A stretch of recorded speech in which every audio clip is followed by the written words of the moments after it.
This story is titled, "For 15 Years, Psycho X Been Harassing Me to Parent. Her Love Child. Now she told her child that I am her father."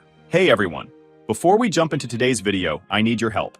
We've noticed the channel is losing some traction, and subscribing is one of the best ways you can support us. It's quick, free, and it helps us keep bringing you awesome content.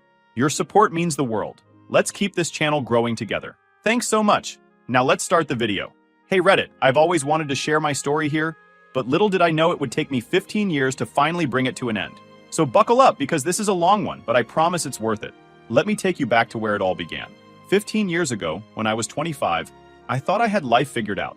I was wrapping up a work contract, finally seeing the light at the end of a stressful few months. My relationship with Natalie, my girlfriend of 3 years, had been rocky for a while, but I told myself it was normal for relationships to go through phases. We weren't perfect, but I figured we'd drift apart naturally and move on without too much drama. That's how I thought relationships ended, at least back then. But Natalie was unpredictable. She had this way of turning small disagreements into giant emotional meltdowns. Over time, it became clear that the relationship wasn't just flawed, it was suffocating. She hated when I spent time with friends, especially without her. She'd get jealous if I so much as smiled at a waitress or said hello to a coworker. And the constant need for me to check in was exhausting. It was like she needed a full report of my whereabouts every hour of the day. It got to the point where I dreaded coming home.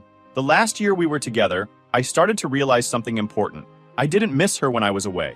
In fact, the longer I was gone, the less I thought about her. It wasn't until I had a 2-month work assignment that it finally hit me. This relationship wasn't worth saving. The freedom I felt while I was away was something I couldn't ignore anymore. When I returned home, I was ready to end things for good. What I wasn't ready for was Natalie's big announcement. She showed up at my place one evening with this strange, almost smug energy. I was preparing myself for another dramatic argument, but instead, she dropped the news. I'm pregnant. It felt like time stopped. I didn't even know how to process what she was saying. My first reaction wasn't excitement or fear. It was confusion. The math didn't add up. She said she was 5 weeks along, but I'd been gone for 2 months. The timeline was impossible, and she had to know that. I asked her outright, "Are you sure about this? I think you need to do better at math." That's when she turned it on me. She said I was being cold and dismissive, that I should be celebrating the fact that we were going to have a baby. She tried to guilt me into believing her, but I wasn't buying it. I told her plainly, if this baby is mine, we're doing a paternity test. No test, no conversation. That's when the real drama started. Natalie refused the test and accused me of not trusting her. She said it was insulting, that I was just trying to find an excuse to leave her. She even went as far as to tell our mutual friends that I had abandoned her and our unborn child. Suddenly, I was the bad guy in her story. At first, I tried to explain the situation to people. I told them the math didn't work, that I wasn't the father, and that I was willing to step up if a paternity test proved otherwise. But Natalie was relentless. She made it seem like I was heartless for even questioning her. Some of our friends sided with her, saying things like, "Even if it's not yours, you should still help her out. She's struggling." That's when I realized I needed legal advice. I consulted a lawyer who made one thing very clear.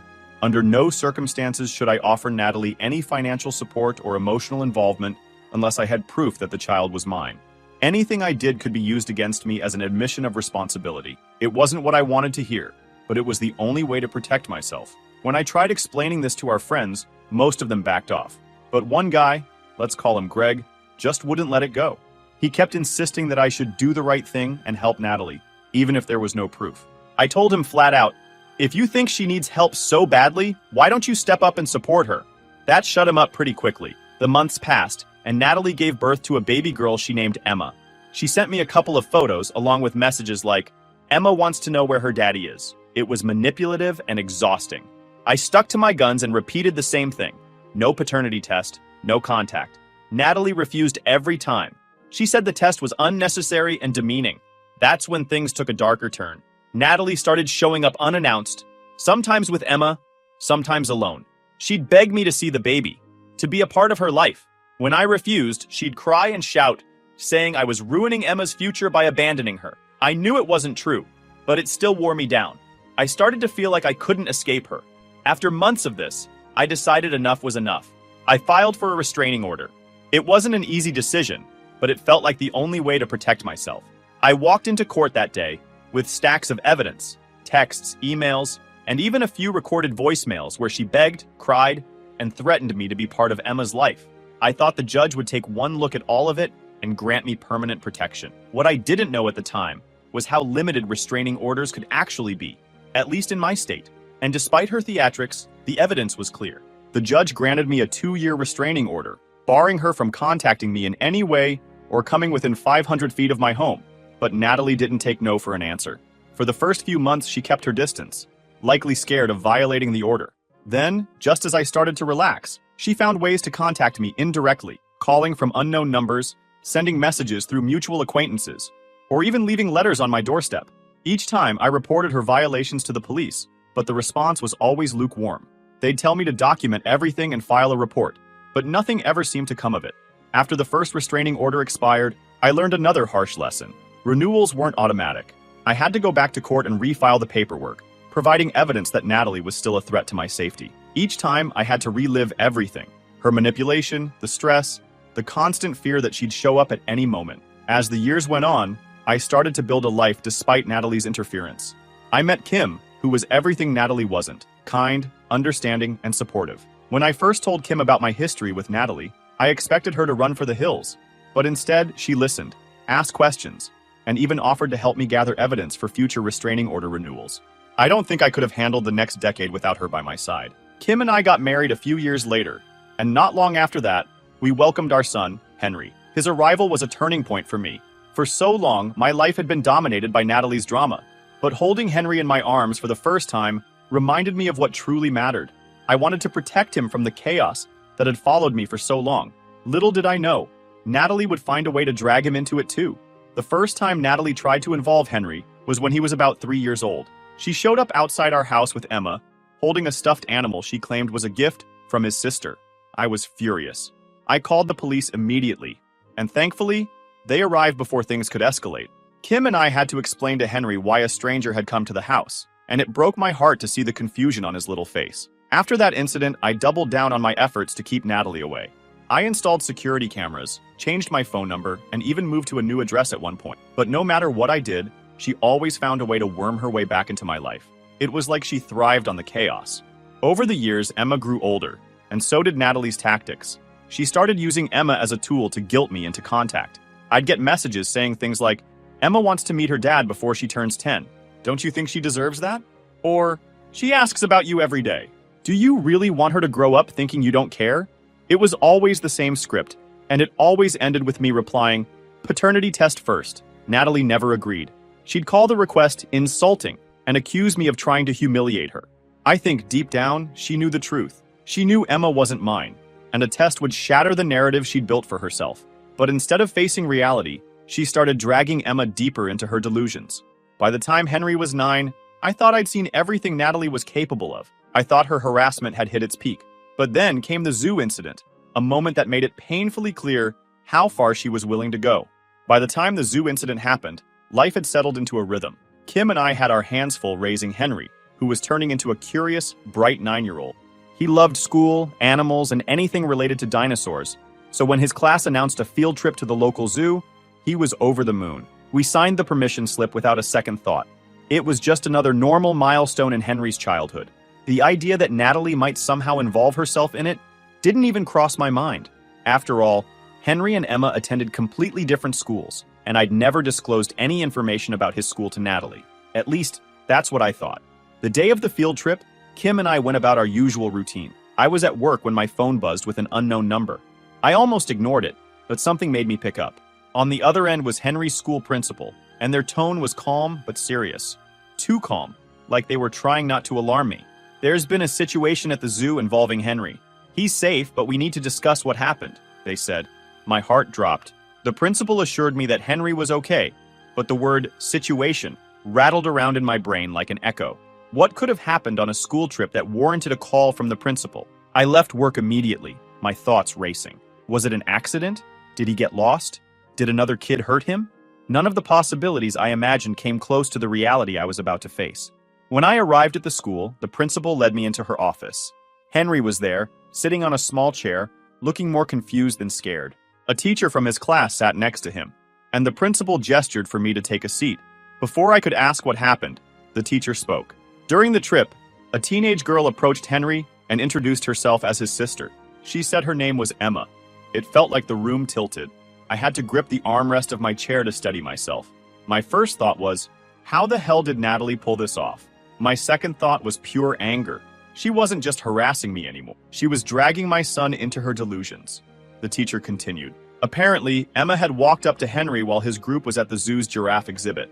She told him she was his sister and started asking him questions about our family. Henry thankfully knew better than to engage. Kim and I had taught him about stranger danger from an early age. He ran straight to the teacher, who immediately intervened and escorted Emma away. The principal chimed in, explaining that Emma had been accompanied by an adult woman who claimed to be her aunt.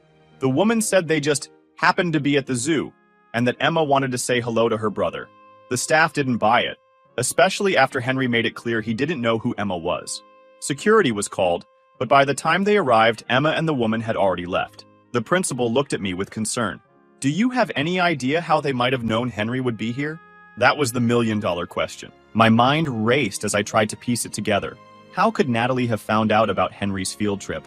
The only explanation that made sense was that she'd somehow befriended another parent from Henry's school. Maybe she'd posed as someone interested in joining the PTA, or casually struck up a conversation at drop-off. However she did it, she'd gained access to information she had no right to know. When we got home, I had to have a difficult conversation with Henry. I didn't want to scare him, but I also needed to explain what had happened in a way he could understand. Kim and I sat him down on the couch, and I started with, "You remember the girl at the zoo who said she was your sister?" He nodded, his small hands clutching a pillow. "She said her name was Emma. She seemed nice, but it felt weird, so I ran to Mrs. Bailey. I told him he'd done exactly the right thing. Then I explained, as gently as I could, that Emma wasn't his sister. I told him there were some people who might say things that weren't true, and that it wasn't his fault if they did." Kim chimed in, reassuring him that we'd always protect him, no matter what. He seemed to take it well, but for the rest of the evening, I sat down with Kim and tried to process what had just happened. The next morning, I called my lawyer. I'd already been through this cycle with Natalie so many times that I knew the steps by heart. Document the incident, file a report, and start the process for another legal action. This time felt different. Natalie hadn't just harassed me, she'd targeted my son. That crossed a line I couldn't ignore. My lawyer agreed. He suggested we include the zoo incident in the restraining order application and push for stricter terms. He also brought up an idea I hadn't considered before, involving CPS. Natalie's behavior wasn't just harmful to me, it was potentially harmful to Emma as well. Using her own daughter to stalk and manipulate me was evidence of emotional abuse. It was time to take action, not just to protect my family, but to protect Emma from her mother's toxicity. The idea of involving CPS made sense. Natalie's actions had escalated to the point where someone could have gotten hurt. If we didn't intervene, who knew what she'd try next? We also discussed the possibility of appointing a guardian ad litem for Emma. A guardian ad litem is a neutral third party assigned by the court to represent a child's best interest in legal proceedings. If the court approved our request, the guardian could advocate for Emma in ways that neither Natalie nor I could. Most importantly, the guardian could request a DNA test on Emma's behalf, bypassing Natalie's refusal. The DNA test was the key to everything. It was the proof I needed to shut down Natalie's narrative for good and to ensure that Henry and I would never have to deal with her manipulative tactics again. The next few weeks were a whirlwind of paperwork, meetings, and waiting. My lawyer helped me file a detailed police report, outlining not just the zoo incident, but the entire history of Natalie's harassment. The sheer amount of evidence was overwhelming. It was one thing to live through the harassment in real time. It was another to see it laid out on paper, spanning more than a decade. Once the reports were filed, the waiting game began. CPS launched an investigation into Natalie's home life, which included interviews with Emma, her teachers, and Natalie herself. I had no idea what the outcome would be, but the fact that they were taking the situation seriously was a small comfort. A few weeks later, we had the preliminary hearing for the new restraining order. Natalie was already there when we arrived, sitting at the defendant's table with a smug look on her face. She didn't seem the least bit worried, which only fueled my anger. After everything she'd done, she still thought she was untouchable. She is a real psycho. The restraining order was granted, just like all the times before, and I felt that familiar wave of temporary relief. But while the restraining order was a step forward, I knew it wasn't the full solution. The CPS investigation was still ongoing, and that was where the real change might come from. About a month after the zoo incident, I got a call from the caseworker assigned to Natalie's case. She wanted to schedule a meeting to discuss the findings so far. I wasn't sure what to expect, but I knew that whatever she had to say would be important. During the meeting, the caseworker explained that their investigation had raised several red flags about Natalie's parenting. Emma's teachers had reported that she seemed withdrawn and anxious, often talking about finding her dad.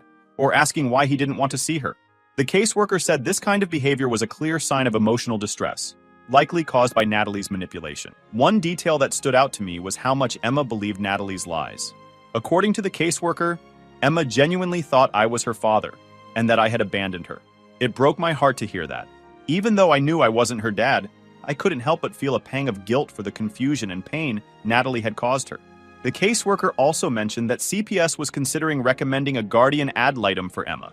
If approved, the guardian would have the authority to request the DNA test that Natalie had been avoiding for years. As the CPS investigation progressed, the guardian ad litem request was approved a few weeks later. When I got the news, I could hardly believe it. The guardian would be responsible for making decisions in Emma's best interest, including whether or not to pursue a paternity test. The hearing to appoint the guardian was scheduled for the following month, and my lawyer assured me that we had a strong case. The day of the DNA test finally arrived. It felt surreal, like the culmination of over a decade of chaos and unresolved tension. I had spent years asking for this one simple thing, a test to prove what I already knew, and now it was finally happening. I arrived at the clinic early, nerves eating away at me despite my certainty about the outcome. Kim had offered to come for support, but I told her to stay with Henry. I stared at the posters on the wall, anything to distract myself. But no matter what I did, my thoughts kept circling back to one question. How would Emma handle the truth? Natalie showed up late, dragging Emma behind her.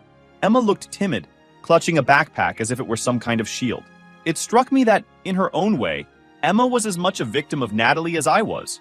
Natalie, of course, was putting on a performance. She huffed and puffed about how unnecessary the test was, loud enough for everyone in the waiting room to hear. When she caught my eye, she gave me a glare that could have frozen water. I ignored her, focusing instead on Emma. The process itself was simple, just a quick cheek swab for me and Emma. The techs were professional and didn't comment on the tension in the room. Natalie, however, couldn't resist a few parting words as we left the clinic.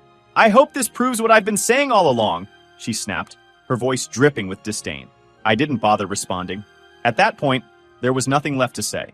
Even though I was confident in the outcome, the stakes felt impossibly high. This wasn't just about clearing my name. It was about finally putting an end to the lies that had haunted me for years. I'll keep y'all updated once the DNA results come in, because if I'm proven right, which I'm 100% sure I will be, Natalie is about to regret the day she was born. Update. Hey again, Reddit. As I promised, I'm here to keep you all updated. Well, the results came in, and let me tell you, they were exactly what I expected. Before I dive into the fallout, let me set the scene for how I got the news. The clinic called me directly, and I could barely keep my hand steady as I answered. Even though I was 99.9% sure about the outcome, the weight of 15 years of lies and manipulation had me on edge. The voice on the other end of the line was professional and straightforward. Based on the DNA analysis, there is a 0% probability that you are the biological father. I just sat there for a moment, letting it sink in. Relief doesn't even begin to describe what I felt. It was like this massive weight that had been pressing on me for years was suddenly gone. The nightmare was officially over. Or at least the part where Natalie got to keep lying to everyone. But here's the thing. This wasn't just about proving I wasn't Emma's father. It was about holding Natalie accountable for the years of hell she'd put me through. And as satisfying as it was to hear those words, I knew the real work was just beginning. The court-appointed guardian ad litem arranged a meeting to share the results with Natalie and Emma. CPS wanted a representative there as well, given the impact the truth might have on Emma. I didn't want to be there, but the guardian insisted that my presence was necessary for Emma's understanding of the situation. Kim offered to come with me, but I declined again. I knew this was going to be messy, and I didn't want her to see it. The guardian began by explaining the purpose of the meeting, speaking directly to Emma. She explained that the DNA test had been completed, and that the results would clarify a lot of the confusion Emma might have been feeling. Then she read the results aloud, telling her, based on the DNA analysis, there is a 0% probability that I'm the biological father of Emma. For a moment, Emma just stared at the paper, her expression blank. Then she turned to Natalie and said, something vague like, "Why did you lie to me?" her voice trembling. Natalie didn't have an answer. She started crying instead, mumbling something about how she'd thought it was true. It was clear she wasn't prepared for this moment, and it made me angrier than I'd expected. After all these years, after all the damage she'd caused, she didn't even have the decency to own up to her lies. I wanted to say something to Emma, to comfort her somehow, but I didn't know how to begin. Thankfully, the guardian stepped in, reassuring Emma that this wasn't her fault. and that she hadn't done anything wrong. The CPS caseworker echoed those sentiments, promising that they would continue to support her as she navigated this new reality. The days following the meeting were quiet, but not in a good way. Natalie didn't contact me directly. She couldn't, thanks to the restraining order, but I heard through The Guardian that she was struggling to come to terms with the DNA results. CPS had already flagged her home environment as unstable, and this revelation only added to their concerns. Emma, meanwhile, had started therapy, which the court mandated as part of the Guardian's recommendations. She had been lied to her whole life, and now she was left to pick up the pieces. The DNA test results were a turning point, but they weren't the end. I wasn't about to let her walk away without consequences. After 15 years of harassment, false accusations, and dragging my family into her web of deceit, I wanted justice, not just for me, but for my son and Emma. My lawyer and I decided it was time to take things further. Enough was enough. First, we filed a criminal complaint for harassment and stalking. The repeated violations of restraining orders, the zoo incident, and her use of Emma to target my son made it clear that her behavior wasn't just toxic, it was illegal. These weren't isolated incidents. They were part of a long-standing pattern of harassment that had escalated over the years. Next, we pursued charges for defamation. Natalie had spent years dragging my name through the mud, telling anyone who would listen that I was a deadbeat father who refused to take responsibility. The DNA test completely dismantled her narrative, and we used her own social media posts and messages as evidence.